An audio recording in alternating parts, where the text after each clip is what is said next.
The Grand River and Lake Erie Northern Railways were always a joy to visit and ride because they were maintained in top shape and run like a railway should be.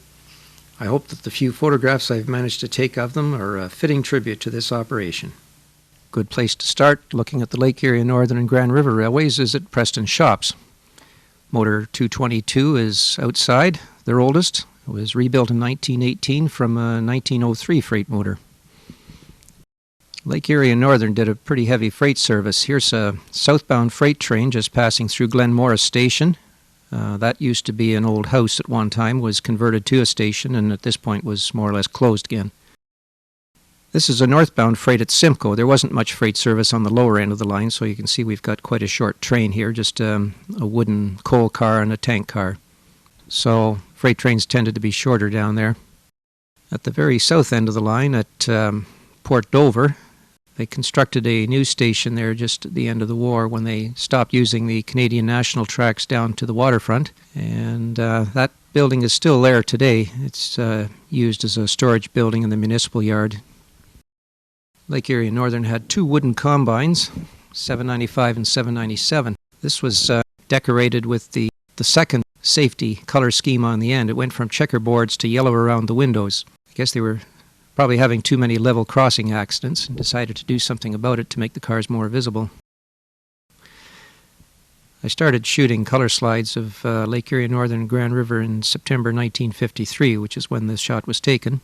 937 and 797 coming back from Hespeler, just passing through Beaverdale at a fairly high rate of speed. And the safety color schemes achieved their ultimate here in September 1953 when car 626 got decorated to look like a CPR RDC. Lake Erie Northern did a fairly good freight business at West Side Junction, just south of Galt. Motor 337 is bringing north a load of gravel picked up from the pit at Paris. It's just finished crossing the CNR tracks. Preston Shops always had a good display of equipment on hand. Here's a freshly painted freight motor. This is just at the end of passenger service, but things were still being painted as though the line was going to run for another 50 years. Bonder M4 lived at Preston Shops. Funny little vehicle. It was taller than it was long, I guess. This is now serving a useful function at the Halton County Radial Museum. This enclosed section car with its overhead maintenance trailer is obviously in good condition. This was a self-propelled unit, gasoline powered, just like any other section speeder, pulling a line trailer. CPR assigned a number of their wooden cabooses to the Grand River Lake Erie Northern. This one with a high cupola, of course, could not operate south of Brantford Station, so there's a little sign stenciled on the back platform there, not to be operated through Brantford Station. They had other cabooses where the cupola had been lowered and they were allowed to go to the south end of the line. Predecessor to the Lake Erie Northern was the Grand Valley Railway, which was pretty well eliminated when the Lake Erie Northern opened in 1915, but a small section of their track was left, and it was called the West Side Spur, which took off from the Lake Erie Northern line just at the south end of Galt. This is a section car on the West Side Spur with the Grand River in the background. It's proceeding north on some urgent mission or other. The reason the West Side Spur was left in, of course, was to access some industries on the west side of the Grand River. On the extreme left side is the bridge that the spur used to cross over to access these industries.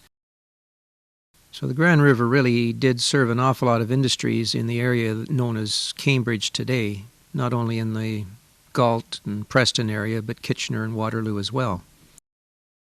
The Grand River had two sections of double track. One was the section between Kitchener and Waterloo, which saw a fairly heavy freight business. We got motor 335 and another steeple cab just coming into Waterloo. The brakeman's on the front and he's just getting ready to get off and start the switching operation. Lake Erie Northern was quite a scenic line in the section that followed the Grand River south from Galt to Brantford. At Brayside, where the line was really right beside the river, it passed by the abutments of the former Great Western and later Grand Trunk and later Canadian National Railway. You can see the abutments, their abandoned line abutments across the Grand River in the distance. The most substantial station on the Lake Erie Northern was the one at Brantford. It had previously been a union station for both the Lake Erie and Northern and the Brantford and Hamilton Railway, but its clearances were responsible for the warnings on certain cabooses that they should not go through this station. Inside Brantford Station itself, we can see last day passengers, the few that there were, lining up to get onto the car. In the background is car 864, which is approaching from the car barn area, going to couple onto the rear end to make for a 3-car southbound train.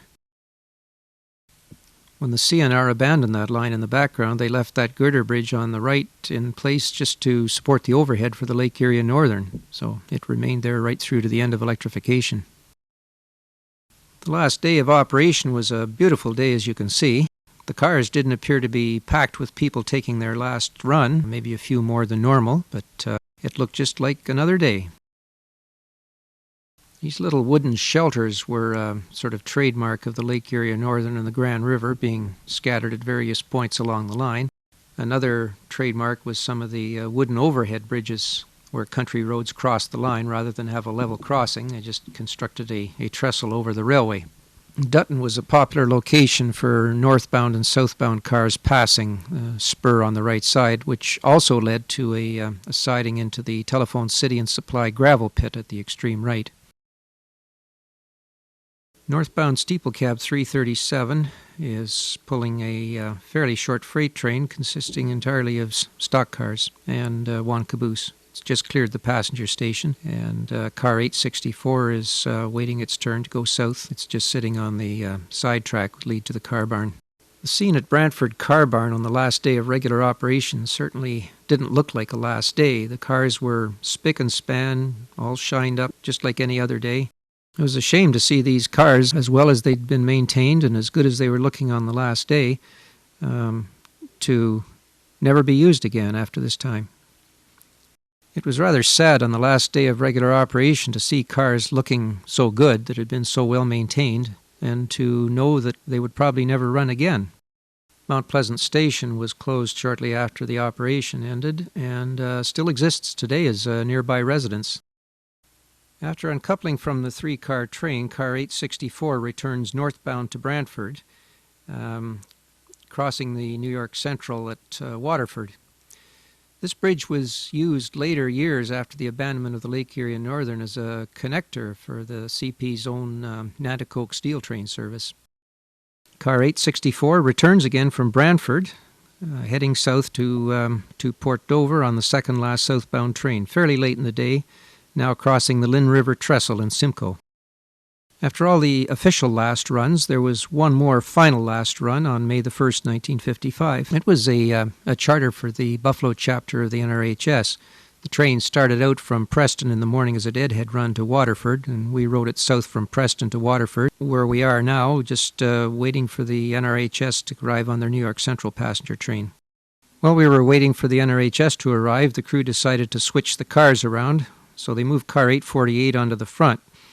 Here's the conductor leaning against the safety chain on the end door as he struggles to get the pole back on the correct wire. He had several wires there, one for the siding and one for the main line, and he's just trying to pick the right one. Now the two cars are being coupled together, and while that's going on, we can take a look at the uniforms of the young trainman here. He doesn't look much over 18 or 19 years of age. Uniforms very neat. They look as though they could be operating the Canadian. The motorman on the left is just edging the car up to car 937 there, and the coupling is made. This is a close-up view of the order board on Waterford Station, which of course is manipulated by the operator. The last run at Preston Shops was a chance for rail fans to get out and prowl around the yard, sort of indiscriminately, I suppose, and have a look at everything that was there. Meanwhile, another car was pulled out of the ready line and coupled on the end to make a 4-car train, ready for the trip north to Kitchener. The other section of the Grand River Railway's double track, of course, was the 2% gradient up from Preston Shops to Hagey at the top of the hill. 4-car trains proceeding uphill. One of the charms of riding these cars, of course, was the ability to raise the window up and stick your head out. which we were taking advantage of on this particular occasion, just to watch the cars curving around on their way up the hill. At Freeport Station, there's a crossing of the Grand River, and a run pass was staged here. The car stopped, let everybody off. We all positioned ourselves for a final run. They backed the cars up and then ran them across the bridge, as you can see. The only piece of street running on the railway was on Caroline Street in Waterloo. So the charter train was run right up to Caroline Street so we could get the benefit of photographs on the section. So this was the last opportunity to do that. Well, like typical rail fans, from time to time we'd check in on the facilities at Brantford or at Preston to see what was new. And there would be the cars still sitting there, still looking good, as though you could just put the pole on the wire and go. But not yet sold, not yet disposed of, wondering what was going to happen next. Finally, a year and a half after the last car ran, we found 862 as the last car remaining. The scrapping procedure had commenced, and this was the car that was last to go. There were still a couple of express cars around at this time, but this was really the last passenger car that saw the light of day. The Grand River still ran its steeple cab electrics for 5 years after the passenger service ceased. Typical scene being motor steeple cab 228 here with its caboose at Kitchener Station. The electrification itself ended in September of 1961, and to mark that occasion, an excursion was put together, motors 228 and 337, pulling a train of chartered Canadian Pacific passenger cars. And run pasts were held all the way down the line, winding up here at Waterford Station. At the end of the day, when the train was finally returned to Preston shops, it was just time for one last shot of car 937 with the lights on before the pole was pulled down for the last time. To this day, there are still remnants of the Grand River and Lake Erie and Northern operated, mostly the Grand River in the Cambridge area, and one short bit of trackage in the Brantford area. Some of the buildings have remained. This was the express office in Brantford. It's been since demolished, along with the car barn. But a few other remnants do greet the eye periodically. A good place to start is with the coat of arms of the City of London Railway Commission, decorated by a steam locomotive. Sort of shows how important the London and Port Stanley was to the City of London. When the LNPS finally did electrify in 1914, they got a very substantial fleet of cars. The Hydroelectric Power Commission had some standards on how electric railways should be built, and the LNPS adhered to that as a model for possible future electric railways. The cars were usually stored outside the Phillip Street car barn, the car barn being reserved for maintenance activities. So moving inside the shops, you could always find a lot of activity going on there, especially on this particular occasion where express car E1 had been involved in an altercation with freight motor L3, and it had its front end bashed in. It was subsequently deemed not fit to repair and was scrapped thereafter. The freight motors, of course, were very substantial vehicles, having been built by GE in 1915. And they could haul a fair load. Seeing one of these things hauling 20 cars was quite common on the LNPS. The cars were always stored outside because the car barn was reserved for maintenance activities. But in spite of being stored outside all the time, they still managed to maintain them in pretty decent-looking condition.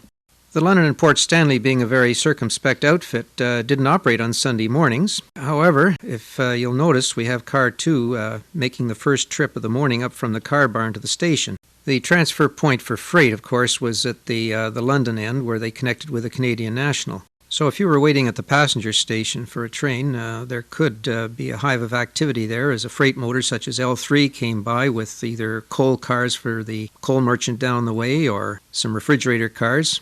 There was another aspect of the freight business that didn't get much publicity, and that was the coal traffic over the LNPS, going way back to its railway days. But even under electrification, there was a lot of coal still brought up from Port Stanley from the car ferries.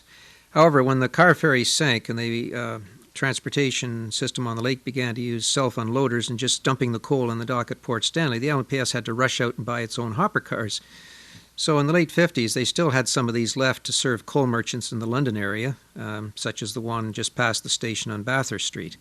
The scene at London with a conductor helping a lady with some substantial luggage indicates that this really was a transfer point as well as for picking up local people. You'd have passengers arriving from Canadian National, Canadian Pacific trains in London, possibly going down the LNPS, or else boarding in London to go down to, let's say, St. Thomas and boarding a New York Central train for possibly Buffalo and New York City. So it was quite an important link line in that regard. The passenger facility itself wasn't much. It goes back to a much earlier era and wasn't really substantially altered from the time it was built. It wasn't a ticket office. You had to buy your tickets at the Canadian National Station, which was over on the other side of the tracks, and then commute under a tunnel to get to the London and Port Stanley station. So that's why it wasn't a very large building. Well, after about 40 years of service, the cars were still looking pretty good, but in need of repairs and modifications and sort of upgrading of one kind. When LNPS sort of looked at the bill, they figured that at that stage, due to the decline in traffic, that it wasn't worth fixing the cars up, and this is when they started to think about just discontinuing the service. We decided one winter's evening just to go down and take a last ride. So we took a night shot at London before leaving and took a night ride down to St. Thomas and back. After making a number of trips to the LNPS, we got to know where all the good photographic spots were. There was one really good one just south of the Phillip Street car house in London, just as they came across the bridge. The cars were trundling across a high fill and just getting up a good head of speed, so whether you were shooting just slides or black and whites or movies, it was always a good spot. Toward the end of service, the Milwaukee cars that had been purchased during the war weren't really used very much, and it was very rare to see them out. They might be pulled out on an occasion such as this and posed on the bridge, and then just put back again. I think this may have been about the last time the cars were ever used, just sitting here on the Thames River Bridge. Yeah, it was interesting riding in the Milwaukee cars on the rare occasions when they came out. They were appointed a little differently inside than the standard LNPS Jewett cars. They had on the wall, very plush, comfy seats, and a nice observation window in the end where you really got a great view of the right-of-way. By the time the cars got to Pond Mills, one of the first stops just south of London, they were usually getting up to a fairly good rate of speed. Cars were very generous, going back to the standards of steam days. So when you were riding a car over this section, you never really knew that you were on a curve. It was so good. The London and Port Stanley Railway had a slight upgrade out of London, about as far south as stop 7, and then it passed an oak tree that marked the summit, and from there was a very gentle downgrade all the way down through St. Thomas, right down to Port Stanley. So that was the easy part of the run, and that's where the cars usually hit their best speeds. South of St. Thomas, there was a 6-track yard, fairly substantial for the LNPS, a place called Pinafore. It's sort of a leftover from the days when heavy freights used to come up from Port Stanley with coal traffic and whatnot. And it served as a convenient marshalling yard. Just a little beyond Pinafore Yard was another passing siding at stop 22, used occasionally. Not too much by service cars. There weren't those many around during the latter days, but usually if there was a fan trip that just happened to run interference with a service car. There were occasional country roads that crossed on timber bridges, most of which are gone today, of course, or replaced by more substantial structures. These little wooden country bridges were great spots for overviews of the cars, good spots to have run pasts. You could always get a good angle either from the bridge or below at track level. On the day before the last run, a group of us took good advantages of these overbridges to get our last shots of the trains. This was our last opportunity, so we made the most of it. One of the scenic features on the line, of course, was the Kettle Creek Bridge, just as you were approaching St. Thomas from the north. The long trestle. It looks a little spindly, but it could handle all the traffic the LNPS could throw at it. So, of course, the bridge was used to good advantage for many run pasts. There was never a fan trip over the LNPS that didn't use this bridge in one direction or another. And it's still there today, handling Canadian National traffic over their Talbot subdivision. At St. Thomas LNPS station, there was a passing track, a southbound fan trip in this case, passing a northbound regular. The cars 12 and 14 were long cars, excessively long for electric railway service, being about 75.5 feet in length, but very good cars for an excursion. You could pack a lot of people in there. Bear in mind that passenger cars weren't necessarily used just for passenger traffic. They were good heavy haul vehicles as well, not as substantial as a freight motor, of course, but they were used for other duties, hauling express cars or even, on some occasions, hauling a line car. And the line car, of course, didn't have a number. It was always called the line car. The last trestle before Port Stanley was Zavitz Creek, not as high and spectacular as Kettle Creek at St. Thomas, but nevertheless always one that you could rely on for a good run past on any excursion. All the way down the LNPS, you could see the overhead poles. They were characteristic of the LNPS, sort of a triangular lattice work, as contrasted to the type of lattice work steel pole used by other electric railways in southern Ontario. Sometimes on an excursion you could persuade the motorman to go over to the New York Central Depot in St. Thomas, as we did on this occasion when we were celebrating the 100th anniversary of the LNPS, 1856 to 1956. Unlike a lot of other electric railways that repainted the interiors of their cars, the LNPS was nice enough to leave their beautiful varnished woodwork in the cars that still had the stained glass in the upper sash. So it always presented a nice classic appearance. Not old-fashioned, because it was always clean and well looked after. You didn't feel as though you were riding in some antique. Port Stanley was a place where you could always rely on seeing one, two, or more of the tank cars of Sterling Fuels, well known in the Port Stanley and St. Thomas area.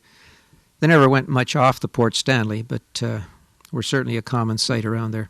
If you were fortunate enough in the summer to be on a regular LNPS car that went down past the station at Port Stanley to the beach, you'd be surprised to find this incline railway, which went from the beach area at the bottom up to a picnic area at the top of the escarpment that overlooked the beach. This thing was built in 1870 by the Great Western Railway and survived till 1966. It actually outlived the London and Port Stanley.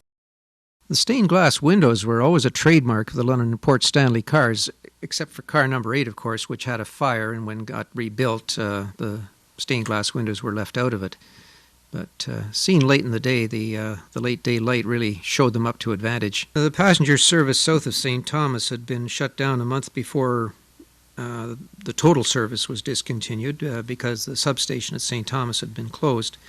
However, one final excursion was run down on what electricity remained to Port Stanley on the day before the last operation. Rail fans in those days were wearing overcoats and fedoras. Probably all be baseball hats and ski jackets these days. By the time the abandonment notices had been posted in the station windows, service had reduced from 20 trains a day to just 6. And after that, there was a bus service put in which ran from London to St. Thomas and continued to use the railway station for the bus service.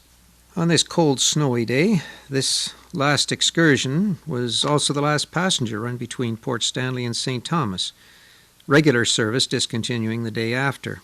So, as a final salute, some of the rail fans decided to raise the semaphore there as a final gesture, commemorating the end of service. Because the St. Thomas power station was shut down, we were relying on power to come all the way from London, so this last run up from Port Stanley was really a crawl at times. We were just crossing Highway 4 south of St. Thomas, and of course we got car number 8 in the lead, the one without any stained glass because of its rebuilding after its big fire a year or two before. And of course this car still lives today at the Halton County Radial Railway. The London Port Stanley had maintained an express service for small packages and so on between London and Port Stanley for a number of years. They had a few box cars of their own they set aside for this purpose. So when passenger service was discontinued, some of the passenger cars continued to be used in this express service for a year or so after. The LNPS was still under contract to pick up and receive and deliver express on behalf of Canadian National Express. So St. Thomas was the transshipment point. The boxcars would be left down there during the day and then picked up later by a couple of electric cars and taken back to London. After the LNPS dieselized, the whole railway and freight operation was handed over to Canadian National. The express service you see here, of course, was given over to trucks. I always looked upon the London and Port Stanley as a standard for what Canadian electric railways could have been had some of their proposed networks really been put together and operated as one large system. It's certainly gratifying to know that today you can still ride that car after 86 years at the Halton County Radial Railway in Milton.